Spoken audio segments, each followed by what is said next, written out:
This is a Murakami Minute presented by the Drunken Pen Writing Podcast. I'm Caleb James. With me as always, Mr. Spencer Church. Today, we are covering the second story in Haruki Murakami's first-person singular. What was the name of the story? Stone Pillow? On a Stone Pillow. On a Stone Pillow. This story was a bit more literary than the last one. You got more of a Murakami writing style feel to it versus that first story was weird. It was that cream story. It just kind of felt like you said in the last episode, it just felt like the translator just kind of, kept it very basic and it was just like very average language. I mean, there was like really no metaphors too much other than like the philosophical talk. But this one kind of got more into like a literary way of narrating, which I enjoyed. I liked the story. How did you feel about it? Yeah, I thought it was interesting. The premise was very simple. Once again, no-name narrator. He is discussing... Again, is he talking to somebody on this one? I think he's just talking to the reader on this one. Yeah, this almost kind of seems like a journal entry or kind of thing, or just like, like an inner monologue or something. Well, he is talking about how... Let's just say a one-night stand with a woman that worked. She didn't even work with him at the time he had sex with her, but she used to work with him when he was in, college. Yeah, he was, They worked at, a restaurant. Yeah, he was just starting college, and she was a little bit older. She was a couple years older. I don't even think she was in school. Yeah, she was very aloof, because she was the only one that worked at the restaurant that wasn't, a college kid, at least out of the grunt workers. Yeah, I don't think they worked at different times in different spots. Yeah. They didn't have a lot of overlap with each other. He didn't even know her name. But she either quit or got fired or something. She was leaving the job, so some people from work were going out to having a party at just a little get together, and he kind of went along because some of the people were going. Regardless, they met up. She just didn't feel like taking the train home. It was late at night, and she ended up just going back to his crummy little one-bedroom apartment. How jealous were you when the term, we took the bullet train, was the bullet train? Yeah, the bullet train. I couldn't remember if it was bullet or speed train, Same thing. Wouldn't it be nice? And those bullet trains, they're not just on time. If they're 20 seconds late, they'll give you a pass for work. Yeah. That's it, because it's so reliable that's an actual excuse for work. It's like, hey, the bullet train was running late today. Wouldn't believe it was almost a minute. Yeah. Nuh-uh, and then they'd give you the ticket or whatever. It would be how nice it'd be to have one of those. Fuck, I don't know how many times in this stupid country I've waited on the subway or something like the T in Pittsburgh, and it's it's supposed to be here at 10:15. Where the fuck is this thing? No, just one straight one from coast to coast, just middle of the country. Coast to coast, something to make it easier for people. It can go up as far as New York, Maine. I don't care where it starts, but just for us, Pittsburgh to Chicago to whatever the midway point between those and California is. And then maybe you can have one in the south that goes up the other. I don't know. I don't care. I just want, they can have it cross XYs and then you get on the converge in the middle. Because they said it would only take maximum of almost like a plane, but even faster, 4 or 5 hours to get across the country. That'd be awesome. That'd be so great, because it would be so much more relaxed than a fucking plane. Less security risk, too. Anyway, so she goes back to his place, and then very quickly she just gets undressed, and they have a beer together, and that's apparently very slow, but it's not written out that way. It's just we had a beer and we took our time. And then she gets undressed, goes into his shitty futon. He follows suit, gets undressed, goes into the futon. It gets a little weird where they're gonna have sex. And she looks at him and goes, "Hey, is it okay if I scream another guy's name?" And being a Murakami narrator that just goes along with everything, because that's exactly how a Murakami narrator normally is. He's like, "Yeah, sure."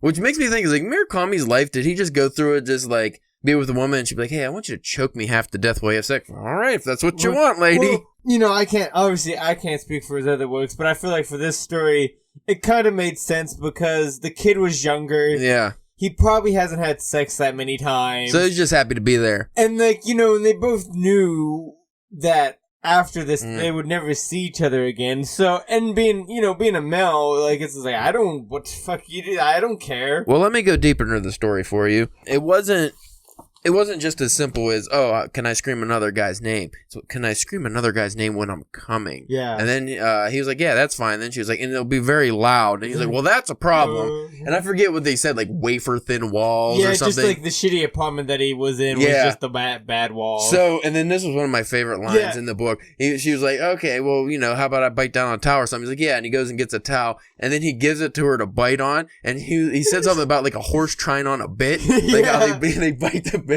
And she's like, that's acceptable. Like she nods like it's acceptable. They have sex. And she tells him he can think of somebody else too. And she asks him if he likes somebody, which he does. They don't like each other really. And they both know they're not going to probably, most likely not see each other again. Consent both ways. They're just going to have sex and that'll be the end of it. So, he gets a rock and he's like, it seems kind of stupid to think, scream somebody else's name during sex. So he doesn't do it. He just spooges in her. She screams and her biting her towel or whatever.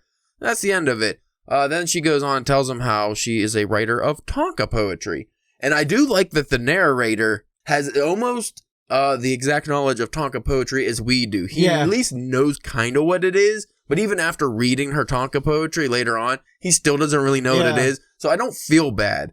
I will look it up for you folks because like I said, I know like haikus and stuff, but I never heard of Tonka poetry. I guess it's just the Japanese style. And he also he goes in a little bit of detail with the woman about like the guy, the name that she screams of the guy, Yeah, she really likes him, but then he was surprised because it's like such a bland, basic name. Yeah, and he's just more Murakami philosophical musings where it's just like isn't it weird how you can have such an affection for somebody with such a basic name, and then because that just makes you think they're a basic person, very plain, but everybody has who they like and love. The Tonka is a 31-syllable poem traditionally written in a single unbroken line. Form of waka, Japanese song or verse, Tonka translates as short song and is better known in its 5-line, 5-7-5-7-7 syllable count form. I don't know how well, I do like the poems in here. I'm going to read those because they're very short. I do like the poems, but I don't know how they would have been in Japanese. Do they rhyme? Yeah. Maybe they do in Japanese. They don't here. I don't think I don't know. I don't read a lot of haikus. I think they usually kind of rhyme, but the syllables, the main thing. I would think that the language used would be a little deeper in the Japanese versions because like the Japanese syllables obviously be way different than the English ones. So translating Tonka poetry probably isn't very fun. So shout out to the translator. I think they did a good job, I would imagine anyway. Like I said, I don't know what the original poem is.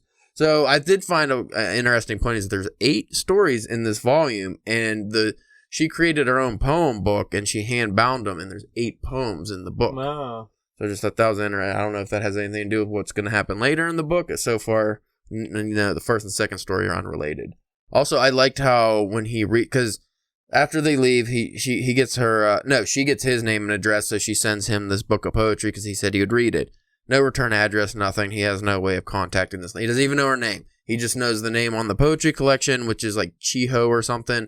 And he doesn't know if that's her real name or a pen name. He assumes it's like a pen name probably. And that's all he has for for this lady, and he thinks he's not going to see her again. But the poems he reads, they go along with like whatever he's feeling when he's reading them.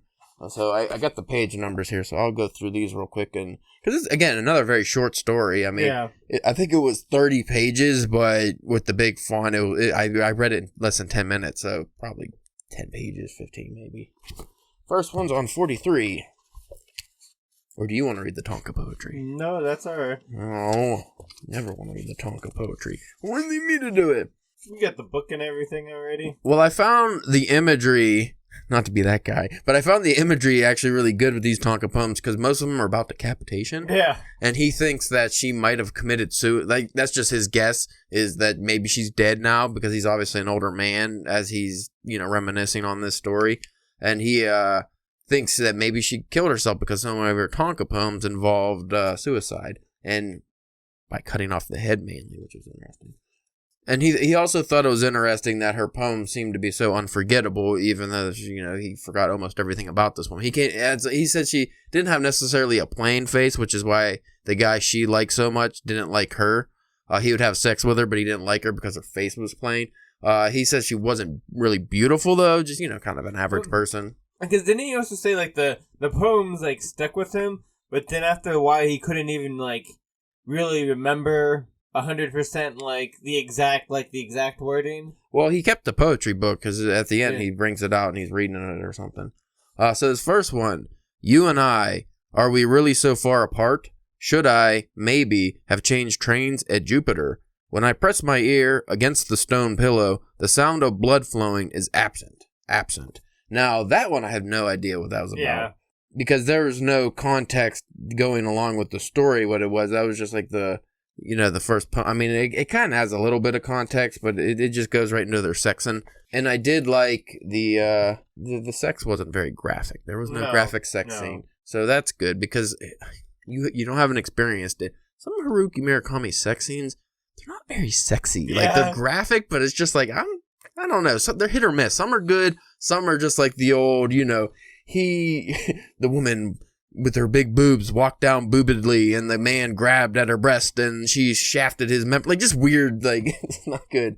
But yeah, old 70-something-year-old Japanese man, probably, because Japanese people don't tend to be great at writing about sex, I find, because sex is, it's kind of taboo. It's weird how it's, like in porn, it's pixelated and the genitals and stuff like that. So they have a strange, who am I to say strange view on sex? Their culture is different than our culture. I'm trying to get away from that, like, shaming other cultures, like, because our Western way of thinking. Just because you say something's weird, isn't that shaming? Well, it's weird to us, but it's not weird to them. Like, they probably think what we do is weird. But what I'm saying is, just because if you say something's weird, it can be weird without you shaming the person. It's just weird to you, like. That's what you got to preface by saying it's weird to me. It might not be weird to everybody. I think fucking salads are weird. I don't know why you want to eat salads. It's fucking gross. Agree to disagree. Get all the vegans mad at us again. Again, I listened to that. It's not like they're gonna put up much of a fight. 37-minute diatribe you had about how great steaks are and how weak tofu is. I agree. Tofu sucks. Let's see.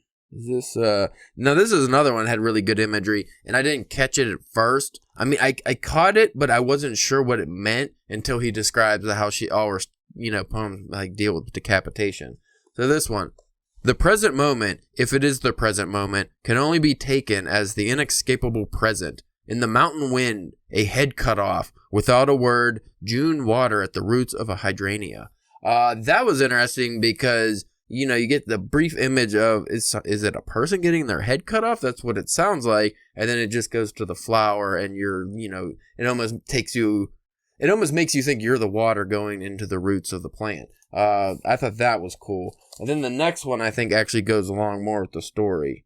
I think the rest of these do, so I don't know how to... They're right on the next page, actually. I'm sure that paper moving sound... That's good sound. Awesome into the listeners' ears. Well, I could edit those out, and then you'll just sound like you're whining, because they won't hear it, and you paper sound. Also, just so you know, in Japan, a lot of women have pubic hair. Doesn't really matter to what we're talking about, but you're gonna find anytime there's sex scenes in any of these books, it's probably gonna have pubic hair mentioned. They always mention it. You brought, I don't remember if we talked about this on the last episode or on one of the episodes or if this was just off air, but when we were talking about the first story, you said you didn't even think about Japanese people. Yeah. Because you're just reading it and you're just like, oh wait, they wouldn't be like just random white people. They're obviously Japanese people. Well, do you think that the Japanese people they would think that about the pubic hair? But oh yeah, it's just pubic hair. Why mention it? But they always do. Like all the Japanese authors I read, they always have to mention the pubic hair. And it's always sparse or wiry. Well, it probably has part of the taboo thing to, I don't know, man. I don't know, bro. I think that's... Just read the poem. Just read the poem. All right. Always have to cut me off right when I'm about to get philosophical and pubic hair. They ain't ready yet, Caleb. They ain't ready. Okay, I really enjoyed this one. This was right at the end of their sexual tryst here. As she reached orgasm, she shut her eyes, bit down hard on the towel, and called out again and again another man's name in my ear. That would weird me out, by the way. The name of a man somewhere, a plain name I can't even recall. Then it goes into the poem. As I consider that we'll never meet again, I also consider how there's no reason that we cannot. Will we meet, Or will it simply end like this, drawn by the light, trampled by the shadows? And then he goes on and is like, I don't know if we'll ever meet again, you know? But I thought that was just cool because, like, they have this big moment, but neither of them are really thinking about each other. It's just like their bodies are doing something else that they're, you know, not going with their minds. And then that poem just fits right there with, will they meet again? As a possibility, but most likely not. The next one, which goes on when he talks about the severed heads thing. And for some reason, because he's talking about the poems, and for some reason, these involved a head being severed with a blade. For her, that style might have been her own way of dying. And the poem.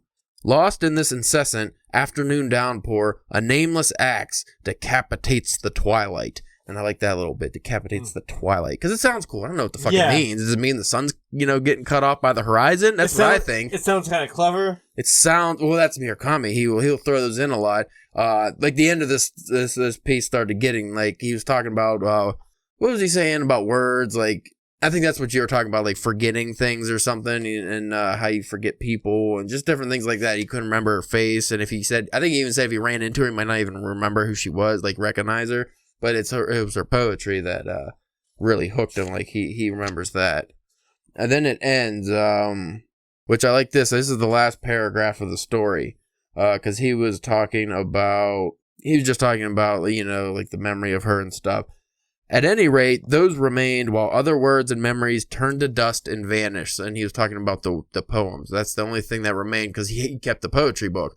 So those are the only thing that remained were the words, but the memories of her and their brief time together turned to dust. And then the poem goes with it too.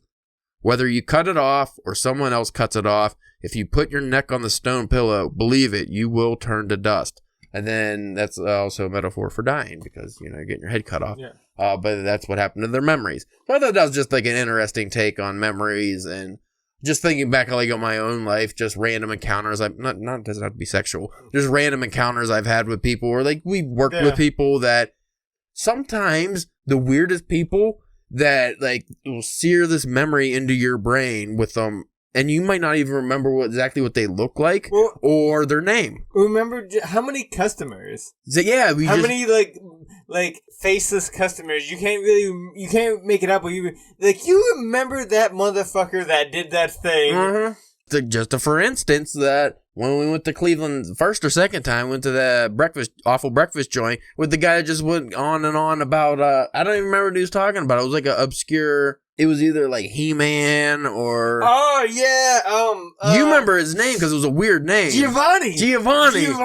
Yeah. Like that just seared into your brain. It was just that random encounter with that weird guy that just kept talking. The purveyor of the... I think it was Thundercats. That sounds about right. There was a shitty movie. They were supposed to be making, or something. Oh. But I just really enjoy... Just it's almost like a bit of nostalgia that's not really nostalgia because it's not something you necessarily look back on longingly. It's not like, oh, I wish I could go back to that time or, you know, back to that moment. Just like that was like an event that happened in my life. And those hit you sometimes. Yeah. Even just maybe throughout your day, you hit, you know, you smell something familiar or you see something or like going back to an old neighborhood or something. You'd be like, oh yeah, I remember I got in a fight with a kid there. What was his name? We're like fifth grade. And just like little moments like that you think you forgot about. Yeah. You think just turned to dust and don't exist anymore. But they do exist. They're there somewhere. And but you can only get it in that like little period of time, that moment. It's the only time you can see it. It's weird. It's like it's stuck in a bubble. You know, one of my things that I like the most about this story is that, and I think he brings it up at least twice, maybe 3 times, but noticing the bite marks in the towel. Yeah. Because she bit down so hard on the towel.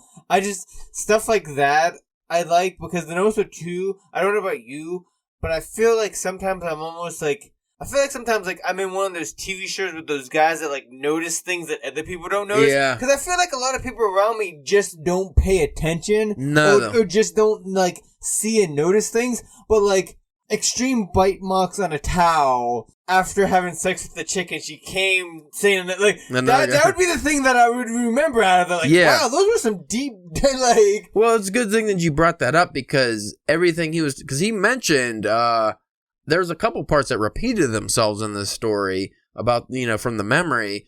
it's obviously that he was cementing this memory in his head, like of what he remembered. Because when you remember something, a lot of times you'll keep repeating the same imagery because that's all you remember. Yeah. And then sometimes that helps trigger a couple little things, like the towel. It's like, oh yeah, that was a big one. It's like, maybe at the time it wasn't that big of a deal, but then in the future, like, yeah, I had sex with a chick and there's bite marks in the towel. Like, that's kind of weird. Like, that's something that sticks with you. They gotta get rid of it afterwards. Yeah, like, so like that was a cool writing technique Murakami incorporated there that you don't even really realize he was doing until you finish the story. Like you just mentioned it. I didn't even think about it, but yeah, he sprinkled that throughout, like these things that triggered his memory. And like reading that again, just getting familiar with his work, that seemed like something like that almost seems like a Murakami thing almost. Yeah. Like bite marks on a towel. You do see things, yeah. Seems like something that he's a detail writer.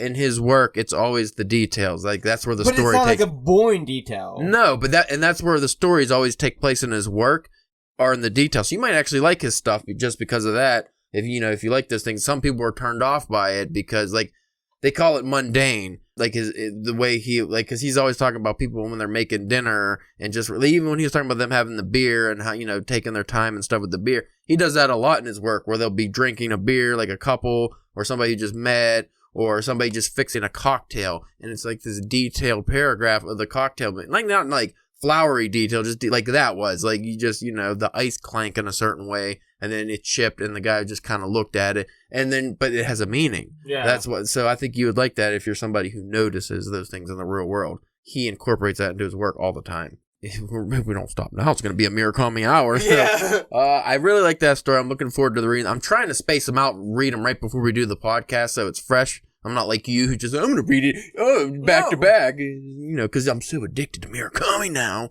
No, we shoot them in my veins. We read one and then we're double recording because we might not have time. So then I had to read the other one because Well, what's going to happen next week if you're not? Because we're double recording because you might not be able to come over for next week. So then, are we going to read it next week? We'll talk about that later. All right. This is probably off air. Anyway, thank you for listening. If you want to check out our work, you know where to find us. And if you don't, just look up the name Drunken Writing. This has been a Murakami Minute.